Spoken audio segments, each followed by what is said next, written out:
Alright, welcome back, Zolder. Track guide, setup guide. Just a little bit of housekeeping. I've had some comments that people can't get their car within scrutiny with my setups. So, if you are having trouble, if your ride height is not making the grade, just look to the push rod offsets in the front and the back. I'm change that to minus 15 and the rear to minus 14. That will increase your ride height. This track I am running it just a little bit higher, a minus 16 and minus 15. So the ride height shouldn't be an issue. The other thing you also have to look out for is toe in on the front and the rear. If those values are different, that does change your ride height as well. So just make sure if you're following my setup that you're matching those particular things, and that should get your ride height back to normal. If it's not, let me know. I've had a few comments, but if a lot of you are having it, yeah, let me know.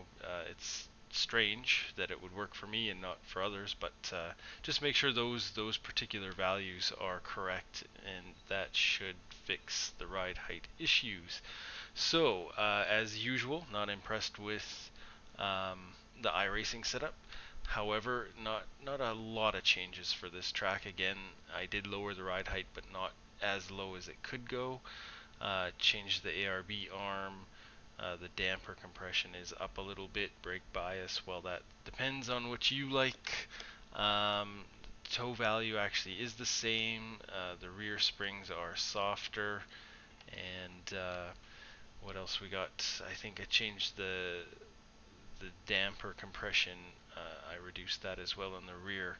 Now gear stack, which usually does get changed, I did change to short. However, standard is not bad.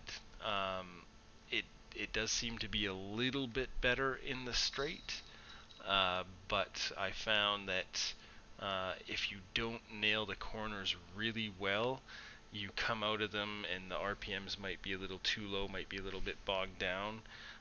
So overall, I did choose to go with the short stack, but the standard stack is not bad. So if you're more comfortable, if you find the short stack getting too much spin in the rear or something, try the standard. It's not a heck of a lot of difference. I'm just a little bit more comfortable with the short stack, but it's a bit of a coin flip. So, get into the track guide itself. As usual, go through it in slow-mo turn by turn and then run it out at full speed. So track's 33 degrees, so probably that's going to be a little bit on the cooler side. They had the usage at 42%. It's a 138.1. I Optimum's a 137.7, so I did leave a lot of time on the table. This is a hard track to get every corner right. If you're new to Zolder, it is a fun track to drive. It's one of my favorites. Racing on it, however, can be a little bit of chaos depending on who's on track with you. So watch out for that. This can be a pretty crashy track. So coming into turn one, fourth gear, obviously this is using my setup, so the standard stack is going to be a little different. Basically, in real time, I'm aiming for this second Coke Zero, but in slow-mo, I am on the brakes a little bit before that. It's a pretty heavy braking, big blast of brakes, shifting down into third, but getting off the brakes and picking up the throttle early as possible. This corner is tricky. Don't come in here too hot. If you come in here too hot, you are effed. It's either you're going to be a 1x or you're going to spin out or smash into somebody. It's not going to be a good day. So don't be afraid to come in here maybe a little too slow, braking a little bit too hard, because you can always pick up the throttle and try and gain back some of that speed and time. But if you come in here too hot, it's not going to end well.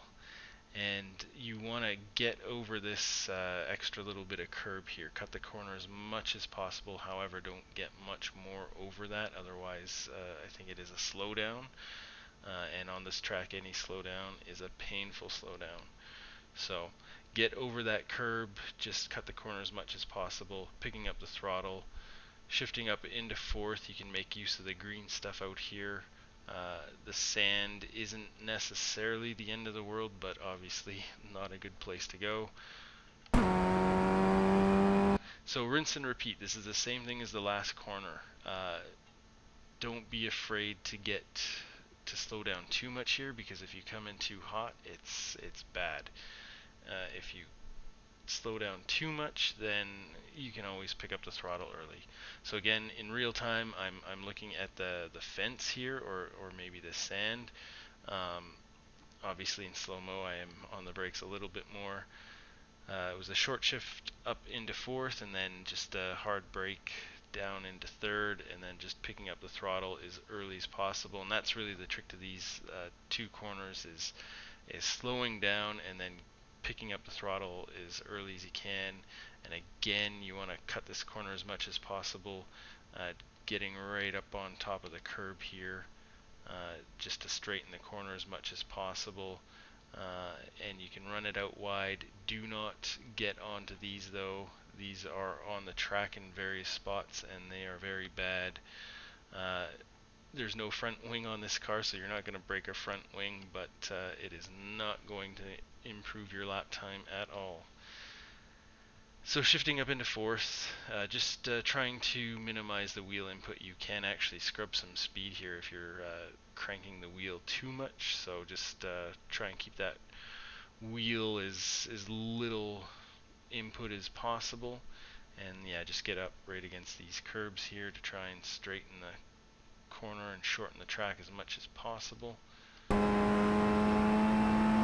And then you're looking for the little bit outcropping here of cement, of extra track. Get your wheel on there, and first couple of laps, first 1, 2, maybe even 3 laps, you may want to just dab the brakes a little here. Again, coming into this one too hot is trouble.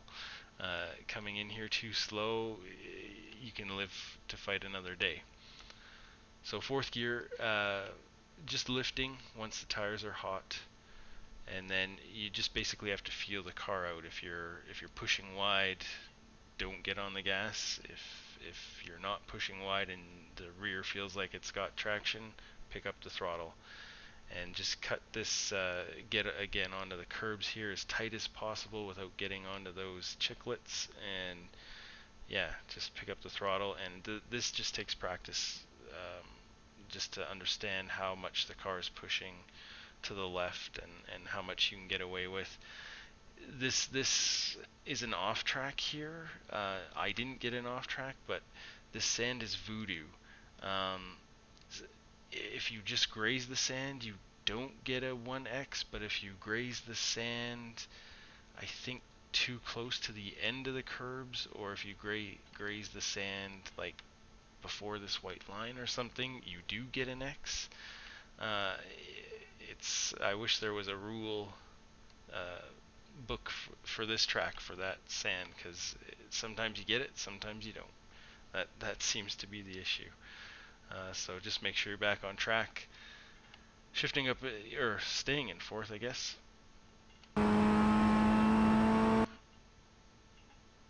So this straightaway is where the standard stack has a little bit.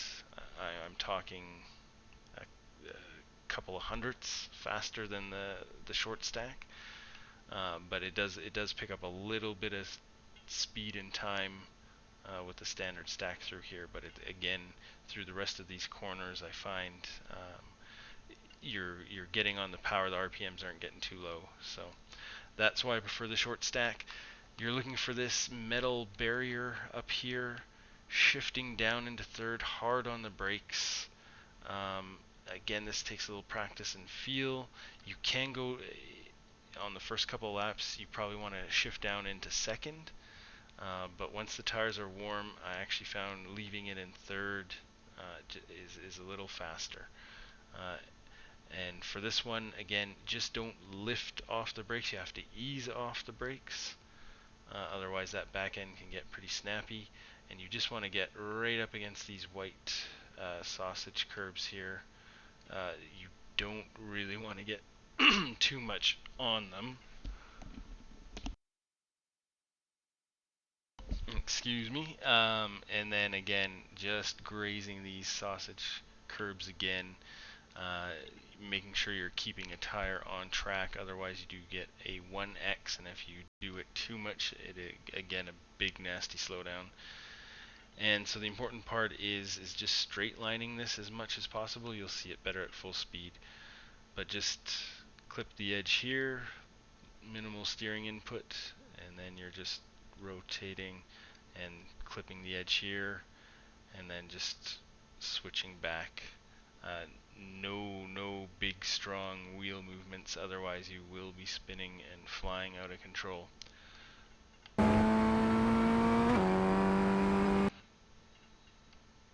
So fourth gear, and looking for the in real time it looks like I'm lined up with this, but obviously in slow-mo it's a little bit early.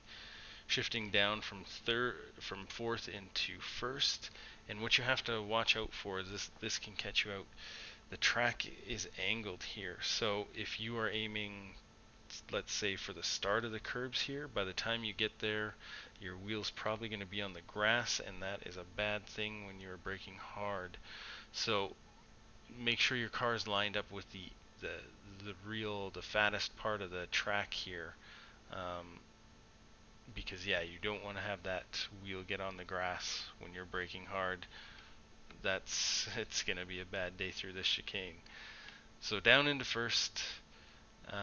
Again, with this car, it does not like these sausage curbs, at least with my setup. If you've got a setup with a higher ride height and softer suspension and you can go over these things, let me know.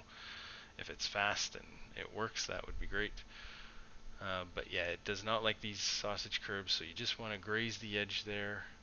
Again, just a little bit of throttle to keep that back end steady. I do have some wheel input in here, but trying to keep that from going too crazy. And again, just grazing the edge of those curbs.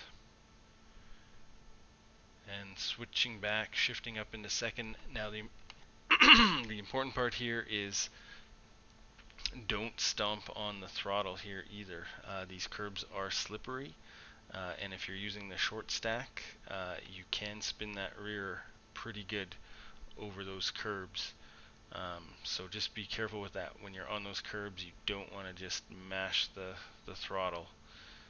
Ease it on.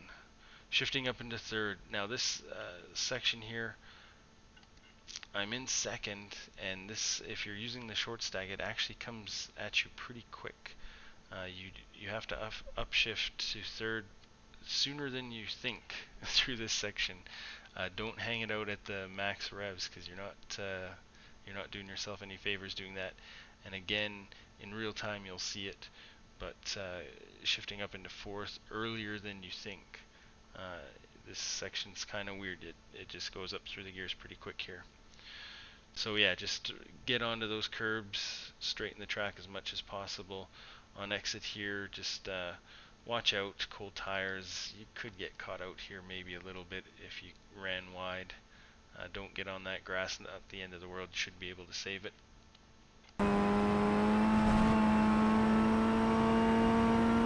Looking for the 100 board, fourth gear, gonna shift down into first, very hard braking zone again. This one, especially on cold tires, you have to watch out for. This section is pretty slick. It's easy to lose the rear here. The important thing is you have to really have the car slowed down. So it's first gear, and you want to get on top of these curbs, and you can kind of see here this corner isn't really, I don't know, it's not really cambered. It's kind of flat-ish. But yeah, once you get kind of to the apex area, it gets really slippery. So watch out, especially on cold tires. Like I said, it's very easy to lose the back end. If you are going 2x2, you do not want to be the outside guy through that section. Very, very dangerous. So again, just releasing the brake slowly. You don't want to just let go of it. Release it slowly. That keeps the car more balanced, and just easing on the throttle. Again, those curbs are slick, and the balance of the car through that corner is very tricky.